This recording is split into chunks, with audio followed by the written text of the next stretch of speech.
উত্তরাঞ্চলের জেলাগুলোতে নেমে পড়েছে হালকা শীত ও ঘন কুয়াশা, যা জানান দিচ্ছে শীতের আগমনের। গত এক সপ্তাহ ধরে এসব অঞ্চলে বিরাজ করছে দিনে গরম ও রাতে হালকা ঠান্ডা আবহাওয়া। ঠাকুরগাঁওয়ে দেখা যায় সকালের দিকে ঘন কুয়াশার চাদরে ঢাকা পড়েছে পরিবেশ। ঘাস ও ফসলের পাতাগুলোতে জমেছে বিন্দু বিন্দু শিশির। গ্রীষ্মের তাপদাহ থেকে মুক্তি পাওয়ায় স্বস্তি ফিরেছে জনমনে। স্থানীয় লোকজনের সাথে কথা হলে জানান তাঁদের স্বস্তির কথা। ভালো, আগে তো সকালবেলা এই সময় গরম লাগতো, এখন হালকা হালকা শীত করতেছে, অনেক ভালো লাগতেছে। হাঁটতে মজা, মানে অনেক আবহাওয়া, হেমন্ত শুরু, অনেক ভালো লাগতেছে আর কি।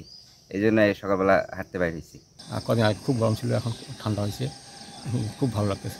মাঝে মাঝে নেই ছোট একটা পাতলা ফুলা কম্বল। কদিন আগে তো সারাদিন সারা ফ্যান, ফ্যানেরও বন্ধ নাই। হিমালয়ের কাছাকাছি হওয়ায় অনেকটা আগে যেমন শীত আসে সর্বোত্তরের জেলাগুলোতে, তেমনি বিদায়ও নেয় দেরিতে। এদিকে দিনাজপুর আবহাওয়া দপ্তরের অফিসার ইনচার্জ মোহাম্মদ তোফাজ্জল হোসেন জানান, তাপমাত্রা ক্রমান্বয়ে কমতে থাকায় সামনের দিনগুলোতে বাড়বে শীতের প্রকোপ। হালকা শীতের অনুভূতি এবং সেই সাথে মাঝে মাঝে হালকা থেকে মাঝারি কুয়াশার আবির্ভাব পরিলক্ষিত হচ্ছে। সেই সাথে দিন ও রাতের তাপমাত্রা ক্রমান্বয়ে এই অঞ্চলে ক্রমাগতভাবে হ্রাস পাচ্ছে। আর অক্টোবরের অবশিষ্ট দিনগুলোতে তাপমাত্রা ক্রমান্বয়ে আরো ধীরে ধীরে হ্রাস পাওয়ার সম্ভাবনা রয়েছে। তবে তীব্র শীতের যে অনুভূতি, সেটি আমরা ডিসেম্বর দিয়ে হয়তো সেটা পাবো। এর আগে হালকা থেকে মাঝারি শীতের সম্ভাবনা রয়েছে। ইমরান মেহেদি, বাংলাদেশ বেতার, ঠাকুরগাঁও।